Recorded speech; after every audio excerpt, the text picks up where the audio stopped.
বাংলাদেশ 5ই আগস্টের অতীতে ফিরে যাবে না। বাংলাদেশে আওয়ামী লীগ ফিরে আসতে পারবে না। বাংলাদেশে দিল্লির দাসত্ব কায়েম হবে না। বাংলাদেশে কত সাংবাদিক সুশীলরা এদেশের আজাদীর লড়াইকে দিল্লির কাছে বেচে দিতে পারবে না।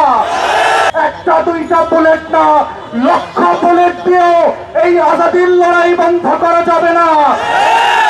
আমার এই সোনার বাংলার সুশীল বুদ্ধিবেশারা গত 54 বছর এই জাতির সবচেয়ে ক্ষতিকর শত্রুকে বন্ধু আকারে আমাদের সামনে পরিচয় করিয়েছে এবং এতবার বলেছে যে পৃথিবীর ইতিহাসের সমাজবিজ্ঞান, রাষ্ট্রবিজ্ঞানে যে শত্রু সাপেক্ষে রাষ্ট্র হয়, আজাদীর লড়াইটা যে শত্রু সাপেক্ষে হয়।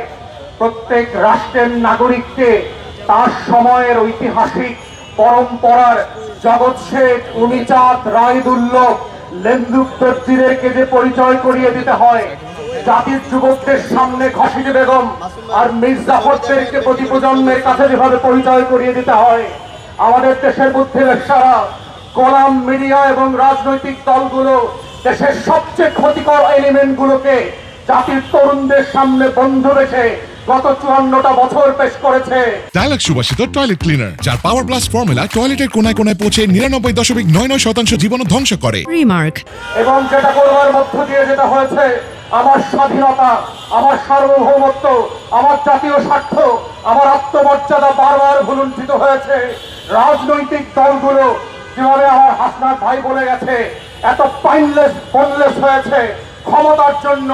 ফকির মিসকিন বস্তির ছেলেমেয়েরা আজকে বড় বড় রাজনৈতিক দলের নেতা হয়েছে। ওর নাম পরিচয় নয়, ওদের শিক্ষা দীক্ষা নাই। যারা শত্রু চেনে না, যারা আজাদীর লড়াই বোঝে না, যারা হাজার বছরের ইতিহাসের স্বাধীনতা সার্বভৌমত্ব বোঝে না, ওই সকল ক্লাউন কোলামরা আজকে বাংলাদেশের রাজনৈতিক দলের নেতা। এবং তারাই প্রত্যেক পাড়ায় মহল্লায় এলাকাবাসীর কাছে ভোট চেয়ে বেড়াচ্ছে।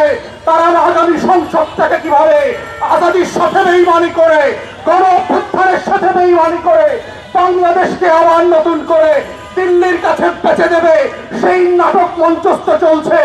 আমাদের বক্তব্য খুব পরিষ্কার, বাংলাদেশ 5ই আগস্টের অতীতে ফিরে যাবে না। বাংলাদেশে আওয়ামী লীগ ফিরে আসতে পারবে না। বাংলাদেশে দিল্লির দাসত্ব কায়েম হবে না। বাংলাদেশে কত সাংবাদিক সুশীলরা এদেশের আজাদীর লড়াইকে দিল্লির কাছে বেচে দিতে পারবে না। এই বক্তব্য খুব পরিষ্কার। যারা বাংলাদেশের আনাচে কানাচে প্রান্তে ঘুরে বেড়ান নাই, যারা বাংলাদেশের অলিতে গলিতে টং দোকানে আজাদীর আকাঙ্ক্ষা বোঝেন না, যারা ওসমান হাদির নামটা পর্যন্ত সুন্দর করে উচ্চারণ করতে পারেন না, তারা ইনকিলাব মঞ্চের নাম শোনেন নাই, তারা আগামী দিনের বাংলাদেশে অপ্রাসঙ্গিক হয়ে যাবেন। এবং এটাই হচ্ছে আগামী দিনের রাজনীতির মূল তত্ত্ব কথা।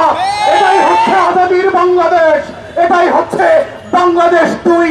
এবং সেই বাংলাদেশ 2 লড়াইতে একটা দুইটা বুলেট না, লক্ষ বুলেট দিয়েও এই আজাদীর লড়াই বন্ধ করা যাবে না। আপনারা বারবার চেষ্টা করেছেন, হেফাজতের গণহত্যা হয়েছে, 1,64,000 বুলেট পেয়েছিলেন। আওয়ামী লীগ ক্ষমতায় থাকতে পারে নাই। বিরোধী দলের 15,000 নেতা কর্মীকে গুম খুন করেছেন, আওয়ামী লীগ ক্ষমতায় থাকতে পারে নাই। পিলখানায় গণহত্যা করেছেন, আমার 57 জন সেনা কর্মকর্তাকে শহীদ করেছেন। দিল্লির আধিপত্য টিকে থাকে নাই, নির্বাচন ব্যবস্থা ধ্বংস করে দিয়েছেন। 16 বছর ধরে গোলাম গণমাধ্যম দিয়ে বাংলাদেশের আজাদীর বিপক্ষে প্রত্যেক দিন তথ্য সন্ত্রাস করেছেন। আওয়ামী লীগ ক্ষমতায় থাকতে পারে নাই।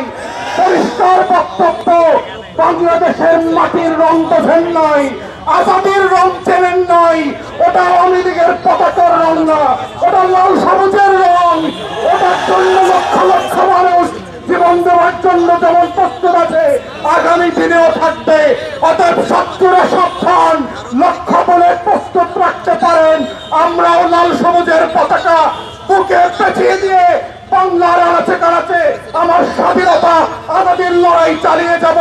শরীফ ওসমানদেরকে নতুন করে পাড়ায় মহল্লায় আবার পরিচিত করানো হবে এবং সেভাবেই প্রজন্ম থেকে প্রজন্ম ইনকিলাব জিন্দাবাদ হয়ে থাকবে।